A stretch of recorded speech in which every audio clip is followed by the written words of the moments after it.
यदि आप कल यदि गवाही दे दीजिएगा तो परसों इनका हम बेल के लिए कर सकते हैं। वो ऑर्डर में ही लिखा हुआ है कि ना तो मेरे कहने से कुछ होगा, ना उनके वकील साहब के कहने से कुछ होगा। माननीय न्यायालय का आदेश पढ़िए, आदेश में वो लिखा हुआ है, इस पर कई चैनल पर हमने वो दिखाया भी है वो ऑर्डर। हाई कोर्ट पटना में जहां पे शिवनंदन सर हैं, कब निकलेंगे बाहर?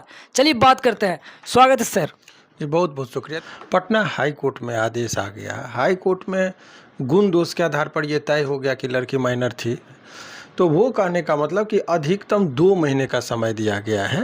डायरेक्ट सजा हो जाएगा जिस दिन मतलब आएंगी तो वहां पे सबूत पेश होगा। और अच्छी बात आपने कहा है कि ना तो मेरे कहने से कुछ होगा, ना उनके वकील साहब के कहने से कुछ। अगर वो 2 महीना के अंदर यदि नहीं देती है तो भी रिन्यूअल के लिए दिया है, तो लिखतम के आगे में वक्तम का कुछ नहीं चलता है। आदेश होता है, वो जज साहब लिख देते हैं एक लाइन में बेल रिजेक्ट तो रिजेक्ट, लिख देते हैं बेल ग्रांटेड तो ग्रांटेड। गवाही लड़की की हो जाएगी तब आप आइए। तो आप तो अधिकतम 2 महीना का उसको वक्त दिया गया है। लेकिन सर लोग ये जानना चाहते हैं कि अगर गवाही होती है, गवाही का बाद देखिए, गवाही एक आदमी के गवाही से ट्रायल कंप्लीट नहीं होता है। 313 का बयान होगा, फिर डिफेंस विटनेस होगा, फिर आर्गूमेंट होगा, फिर सजा के बिंदु, उसमें 2-3 साल का वक्त लगता है। मतलब डायरेक्ट सजा नहीं मिलेगा। कभी सुने हैं कोई लोग बैठ के दे रहे हैं इंटरव्यू कि अब डायरेक्ट सजा हो जाएगा। देखिए ये तो आप कई ये साधारण लोगों को भी पता है कि जब तक सभी गवाह गवाही नहीं देता है तब तक किसी व्यक्ति को सजा हो ही नहीं सकती। जो अनुसंधान किया पुलिस उसकी गवाही होगी, जो डॉक्टर मेडिकल किया उसकी गवाही होगी, जो प्रिंसिपल सर्टिफिकेट दिया उसको कोर्ट में आना पड़ेगा। तो तमाम तरह के सभी लोग आएंगे, उसके बाद इनके तरफ से गवाही डिफेंस में जाएगा, उसके बाद बहस होगा। तो ये सब प्रोसेस में 2 से 3 साल का वक्त लगता है। सो ये कह देना कि एक आदमी के गवाही के बाद तुरंत सजा ही हो जाएगा, ये कहना सरासर गलत है। वो कोई भी आदमी से, ये मेरे से नहीं, कोई भी आदमी जो कानून के अच्छे जानकारी रखते हैं। और मुझे लगता है कि ये दर्शक में भी बहुत लोग, आप सिनेमा में भी नहीं देखते हैं कि जितने गवाह होते हैं सभी गवाह देते हैं, फिर अदालत नतीजे पर पहुंचती है। तो ये तो ट्रायल कोर्ट का बात है। यहाँ बेल में कहा गया कि एक आदमी की गवाही करके आप आ जाइए तो हम बेल देंगे। ये नहीं कि वो गवाही में राइट बोलती है कि रॉन्ग बोलती है, वो नहीं। चूँकि वो बोली कि ये लोग का प्रशंसक बहुत ज़्यादा है, गवाही देने हम जाएंगे तो हमारे साथ मारपीट करेगा, हमको कोर्ट नहीं पहुँचने, ये मनगढ़ंत बात हालांकि थी। लेकिन कोर्ट ने कहा कि चलिए लड़की है, इसका गवाही हो जाने दीजिए वकील साहब। तो ये ह्यूमैनिटी के ग्राउंड पर, मानवता के ग्राउंड पर मनी मिराज पर केस हो चुका है।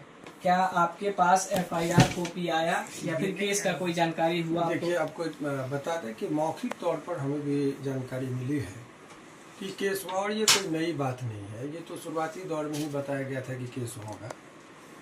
तो वो जो केस होना फिर केस को साबित करना, ये 2 अलग चीज़ें होती है। तो वो जो अभी जानकारी मिली है, हमें भी जानकारी मिली है कि केस हुआ है। तो केस मुकदमा को तो कोर्ट की बात कोर्ट में होती है। लेकिन इससे पहले भी हमने कहा था कि हमारी जो भूमिका है, प्रथम दृष्टया हमने कहा था आप ही लोगों के चैनल के माध्यम से, कि पहले कोशिश ये रहनी चाहिए कि दोनों पक्ष में सच्चाई। तो आप देखिए केस में बहुत सारी बातें इल्ज़ाम लगाने के लिए और केस बनाने के लिए मनगढ़ंत बातें भी कही जाती है। तो कोर्ट की बात कोर्ट में अलग तरीके से लड़ा जाता है। लेकिन सच्चाई जो ऐसी चीज़ें होती है जो सभी लोग जानते हैं, जनता भी जानती है।